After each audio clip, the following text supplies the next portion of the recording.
అదరగొట్టే కారం రంగు రుచి ఆచి కారం పొడి.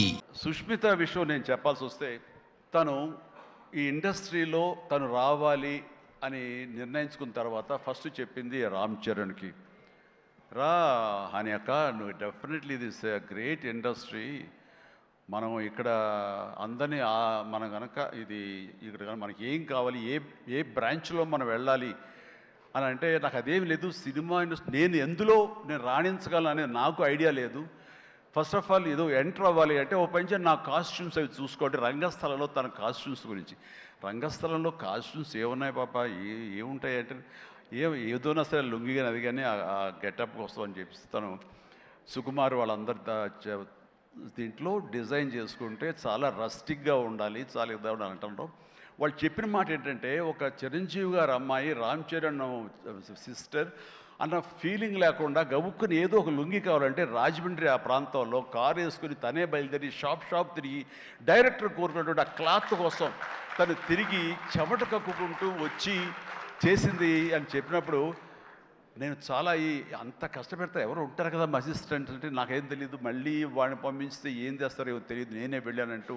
అంటే కష్టానికి నెరవక నాన్న నుంచి కానీ తర్వాత తమ్ముడి నుంచి కానీ ఈ ఇండస్ట్రీలో రాణించాలంటే కష్టం ఒక్కటే పరమావధి, కష్టం ఒక్కటే నిజమైనటువంటి ఆయుధం, ఆ ఊతం అని తెలుసుకున్న మనిషిగా నాకు చాలా ఆనందం వచ్చింది. తను ఏవైనా ఇండస్ట్రీలో చేయగలదు, సాధించగలదు నమ్మకం. ఫస్ట్ టైం ఆ రాజమండ్రి వీధుల్లో తను ఎవరో మర్చిపోయి ఒక కాస్ట్యూమర్ లాగా పరిగెత్తిందంటే that is the best thing. నేను దాన్ని మనస్ఫూర్తిగా దాన్ని హర్షిస్తున్నాను, వెల్కమ్ చేస్తున్నాను. ఆ తర్వాత నేను సినిమాలు చేసి ప్రొడ్యూసర్గా చేయాలనుకుంటున్నాను. నాకు ఇంట్రెస్ట్ కలుగుతుంది, ఇక్కడే సెటిల్ అవ్వాలనుకుంటే. ఇది వండర్ఫుల్ ఇండస్ట్రీ అమ్మా, ఇక్కడ నువ్వు రాణించాలి అంటే కనుక ఖచ్చితంగా నీకు అవకాశం ఉంటుంది. ఇది ఒక దీనిలాగా ఎంతమంది వచ్చినా సరే అంతమందికి ప్లేస్ ఉంటుంది. అది ఎవరు రాణిస్తారు ఎవరు రాణించరు అనేది మన వ్యక్తిగత కష్టాన్ని బట్టి, మన యొక్క గోల్స్ని బట్టి ఉంటాయి ఇక్కడ. కాబట్టి ఇంకొక విషయం, ఇండస్ట్రీ, ఈ సినీ పరిశ్రమ అనేది అద్దం లాంటిది. మనం ఎలాగా ఉంటామో మన స్వభావం కానీ, మన ఆహార్యం కానీ, మన థాట్స్ కానీ, మన భావాలు కానీ, ఇవన్నీ మన వ్యక్తిత్వం కానీ ఎలా ఉంటుందో అలాగే మనకి రిజల్ట్ కనబడుతుంటుంది. ఆ అద్దం కూడా మనం అలాగే చూస్తుంది, ఇండస్ట్రీ కూడా అలాగే మనకి రిజల్ట్ ఇస్తుంటుంది. నీ వ్యక్తిత్వం బాగుండాలి, నీ అప్రోచ్ బాగుండాలి, నీ కష్టం బాగుండాలి, అంతకంత రిజల్ట్ ఇస్తానే ఉంటుంది ఇండస్ట్రీలో. దీన్ని కేర్లెస్గా ఉన్నా సరే, ఒక యాటిట్యూడ్ ఉన్నా సరే, చూద్దాంలేని అప్రమకంతో ఉన్నా సరే, అది కూడా నీ పట్ల అప్రమకంగానే ఉంటుంది, ఏది అంతంత మాత్రంగా చూస్తుంది. నేను అనుభవపూర్వకంగా చెప్తాను. అన్నప్పుడు నేను ఫస్ట్ సినిమా చేయాలనుకుంటే మా ఇంట్లో ఉన్న హీరోస్ తోటి ఏ హీరో తను కాదంటారు, ప్రతి ఒక్కరిని ప్రతిరోజు కలుస్తుంది, ఒక కత్తి తెచ్చుకుంటే ఏ హీరో తను కాదంటారు. కానీ నేను వాళ్ళతో చేయండి డాడీ, నేను ఫస్ట్ ఆఫ్ ఆల్ ఎక్స్పీరియన్స్ సంపాదించాలి, గ్రౌండ్ రియాలిటీ తెలుసుకోవాలి అంటూ తను వెబ్ సిరీస్ మొదలుపెట్టింది, వెబ్ ఫిల్మ్స్ మొదలుపెట్టింది. అమ్మా ఏదో లాభం ఉంటుందంటే, లాభం ఏమి ఉండదు డాడీ, ఏదో లక్షల్లో మిగులుతుంది లేదని ఒకసారి అది కూడా ఇదైపోతాయి. కానీ నాకు ఎక్స్పీరియన్స్ గెయిన్ చేస్తాను, ఎక్కడెక్కడ ఏమిటి ఎన్ని డిపార్ట్మెంట్లు ఉంటాయంటూ ప్రతి డిపార్ట్మెంట్ని చవి చూస్తూ దానిలో ఒక ఎక్స్పీరియన్స్ గెయిన్ చేస్తూ, అలాగే తన ఫిలిమ్స్ తీసింది, చిన్న ఫిలిమ్స్ చిన్న హీరోలతో చేసినప్పుడు తను ఒక కాన్ఫిడెన్స్ గెయిన్ చేసుకుంది. అంతేగాని మాకు రెడీమేడ్ కేక్ వాక్ ఇక్కడ సినిమా తీయటం, మా అండదండలో నాన్నగారు వాళ్ళందరూ ఉన్నారు కాబట్టి అని అనుకోలేదు.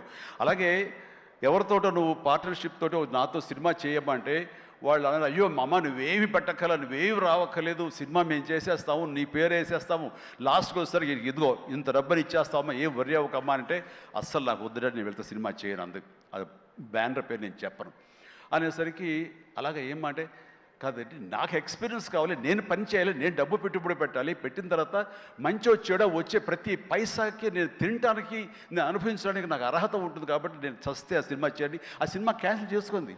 సో వదిలేశాను నేను.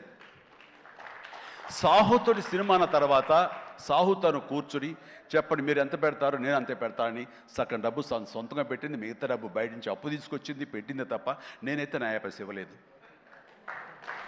ఆ పైపెచ్చు ఇద్దరి నుంచి నాకు టైంకి కావాల్సిన రెమ్యునరేషన్ ఆయా సమయాల్లో నేను తీసుకుంటూనే ఉన్నాను తప్ప అది నేను ఇవ్వలేదు. అంత ప్రొఫెషనల్గా బిహేవ్ చేసింది.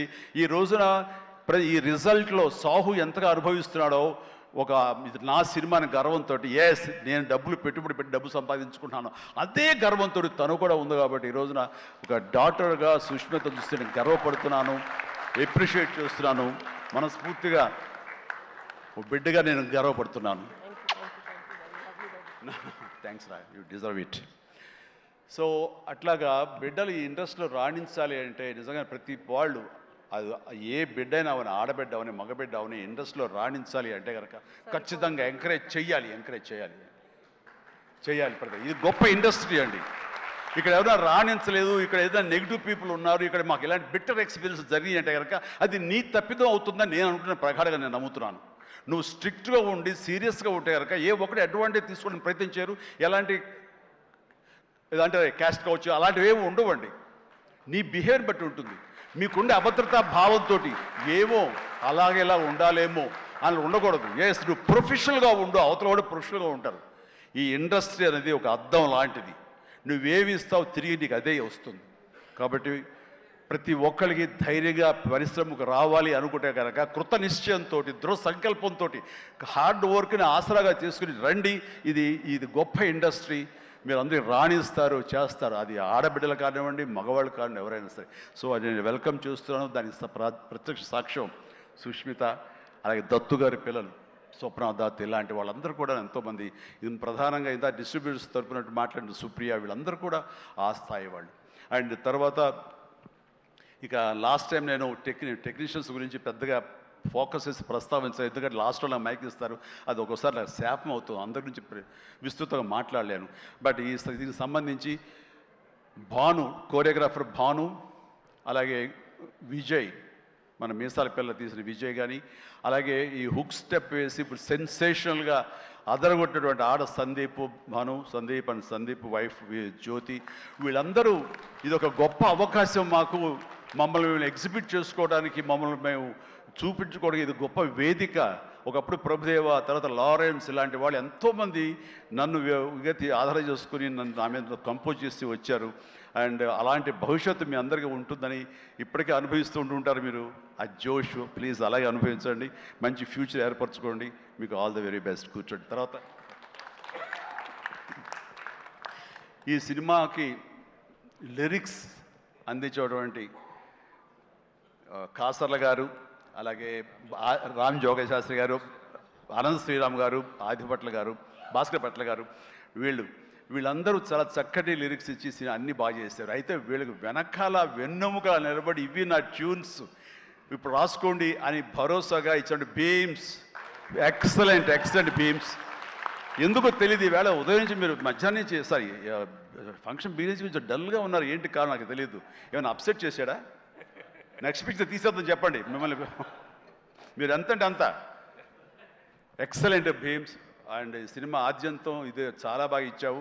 నేను ఇదివరకు సాంగ్ వినగానే చెప్పాను, ఇదివరకు విజయవాహిని వాళ్ళ సాంగ్స్ కానీ, మిస్ అమ్మ, ఇలాంటి సాంగ్స్ కొన్ని వింటుండగా లిరిక్స్ ఫస్ట్ వినపడేవి, ఆ తర్వాత వెనకాల మ్యూజిక్ వినిపించేది, మ్యూజిక్ డామినేట్ చేసేది కాదు. అండ్ అలాంటి ట్రెండు, అలాంటి ఒరవడి నడుస్తున్న ఈ సందర్భంలో మీరు చక్కటి మ్యూజిక్, ఒక పడవ ప్రయాణం లాంటి మ్యూజిక్ ఇచ్చారు. అందుకనే ఈ రోజున ప్రతి ఒక్క ఫ్యామిలీ కూడాను ఆ మీసాల పిల్లకి వాళ్ళు కనెక్ట్ అయిపోయారు. వాళ్ళు అది ఆస్వాదిస్తారు, అలాగే డ్యాన్సెస్ మనకు చూపిస్తారు. మిగతా సాంగ్ కానీ, అలాగే సంక్రాంతి సాంగ్ నా మీద, వెంకీ గారి మీద, ఆ సాంగ్ కానివ్వండి, ఏదిగా చెప్పండి ప్రతిది. అలాగే ర్యాప్ సాంగ్ మీరు అంత బాగా ఇస్తారని ఎవరు ఊహించలేదు, నేనే ఊహించలేదు అది. ఆ సాంగ్లో అంత బాగా దాన్ని కంపోజ్ చేసిన కుర్రవాడు వీళ్ళందరూ అన్ని చాలా బాగున్నాయి. అండ్ ప్రతి ఒక్కరికి ఈ సందర్భంగా నేను ధన్యవాదాలు తెలియజేస్తాను. మీ అందరి కంట్రిబ్యూషన్ లేకపోతే ఇది మేము అనుభవించేవాళ్ళం కాదు. అండ్ ఇక ఈ సినిమా 85 డేస్లో ఫినిష్ అయింది అంటే నేను అనుకున్నా, అబ్బా వాట్ ఏ గ్రేట్ క్రెడిట్, అందరు ఇట్లా ఉండాలి అనుకున్నాను. కానీ దాని వెనకాల ప్రధానమైన పాత్ర వహించింది సమీర్ రెడ్డి, డిఓపి. నేను షార్ట్ మధ్య కొంచెం టీయో కాఫీయో ఏదో స్నాక్సో ఏదో తింటూ అలవాటు. షార్ట్ చేశాను, వెరీ గుడ్ అంటే ఇలా కూర్చోబోతుండగా షార్ట్ రెడీ అన్నారు. లెక్కకుండా నేను కూర్చోకుండా లేచిపోయాలి. అంత ఇది ఎగ్జాజరేషన్ కాదు, చేతిలో టీ కప్పు పక్కన పెట్టి వెళ్ళిపోయిన సందర్భాలు ఎన్నో ఉన్నాయి.